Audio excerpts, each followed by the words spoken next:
안녕하세요, 큐티인 가족 여러분. 10월 둘째 주일을 지나고 새롭게 시작하는 월요일 아침입니다. 말씀과 함께 한 주를 여는 모든 우리 큐티인 가족에게 하나님의 크신 인도하심과 은혜가 넘치기를 바랍니다. 이번 주는 사도행전 15장과 16장을 통해 초대교회가 직면한 중요한 결정들과 복음이 새로운 땅으로 나아가는 놀라운 여정을 함께 묵상하게 됩니다. 오늘은 오직 은혜로 받은 구원이라는 제목으로 말씀을 나누겠습니다. 오늘 본문 말씀은 사도행전 15장 1절부터 11절까지입니다.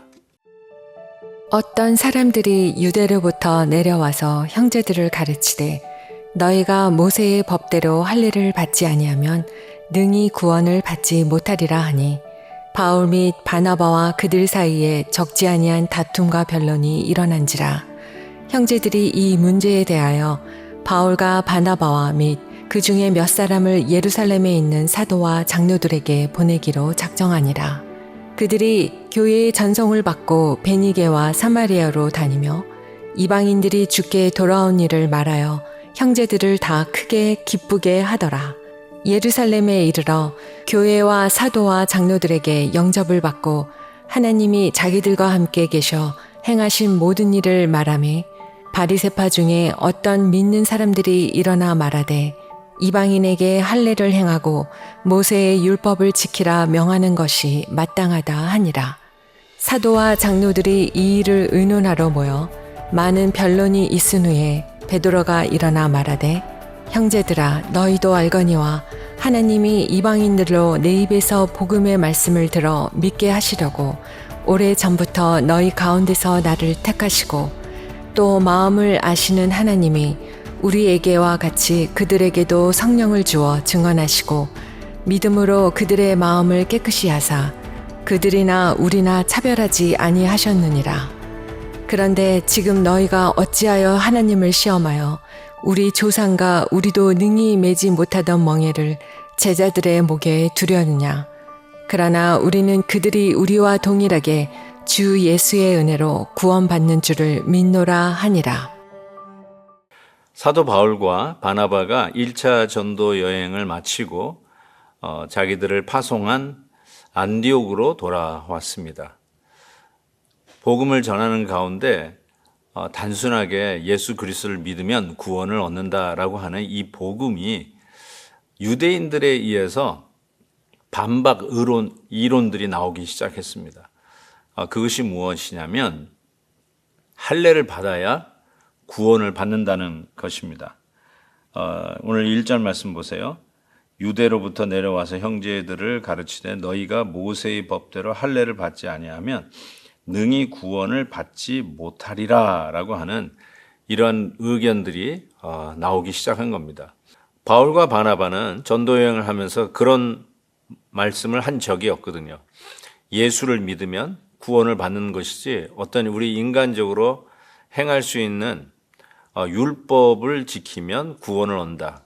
그런 말 한 적이 없는데 이 일에 반박을 하면서 유대인들이 모세의 율법대로 할례를 받아야 구원을 얻는다. 예수만 믿으면 되는 게 아니다. 이런 곡해된 복음으로 교회가 시끄러워진 거죠.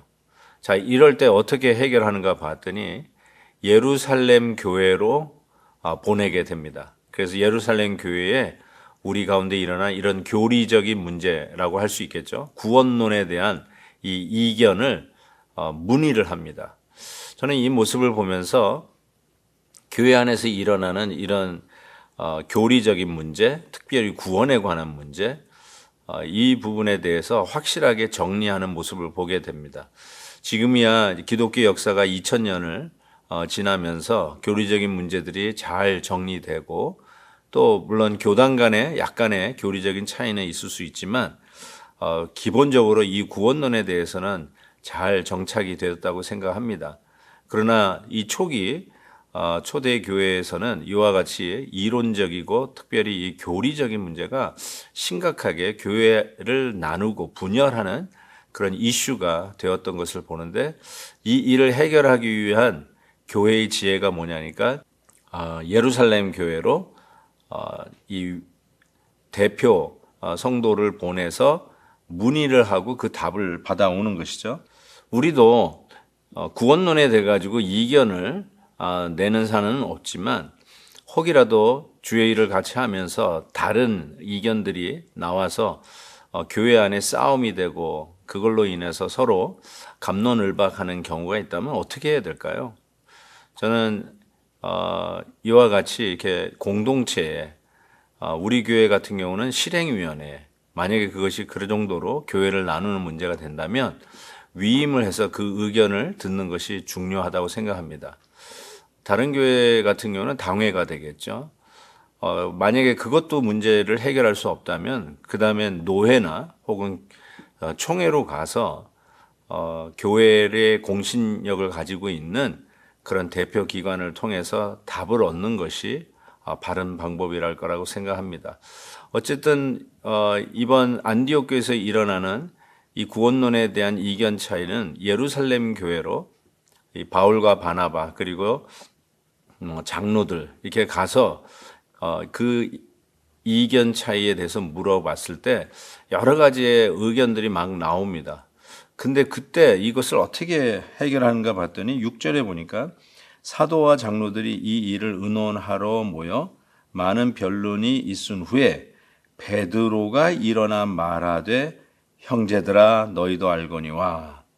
저는 여기서 베드로가 일어나 발언하는 모습을 보면서 그 공동체의 최고 어른이라고 할 수 있잖아요. 이것이 어른의 역할이구나. 그 여러 가지 이견이 있었을 때 베드로가 당당히 일어서서 분명하게 받은 바대로 말씀을 나누고 있습니다. 베드로야말로 유대인을 위한 사도, 만약에 사도 바울이 이방인을 위한 사도라면 베드로야말로 유대인을 위한 사도 아니겠어요? 그렇다고 회중에 따라서 구원론이나 교리가 바뀌는 건 아니지 않습니까? 그런 의미에서 유대인 가운데서 일어난 문제, 유대인이 제기한 그 이견을 유대인의 사도라고 하는 베드로가 또 예루살렘 교회의 어른과 같은 사도 베드로가 이 부분을 놓고 당당하게 말씀을 하고 있는 것이죠. 그게 뭡니까? 하나님이 이방인들로 내 입에서 복음의 말씀을 들어 믿게 하시려고 오래전부터 너희 가운데서 나를 택하시고.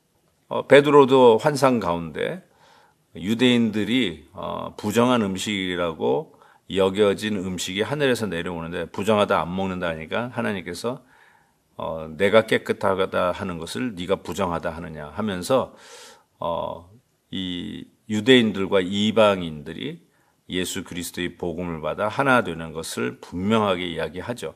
이 교훈을 받았던 베드로가 여기서도 분명하게 이야기하는 것을 보게 됩니다. 그래서 오늘 결론적으로 이렇게 얘기죠. 11절에 우리는 그들이 우리와 동일하게 주 예수의 은혜로 구원받은 줄을 믿노라 하면서 이 구원론이 초대교회의 첫 이견과 여러 가지 교회 분열을 가질 수 있는 이 교리적인 문제를 정리하는 것을 보게 됩니다.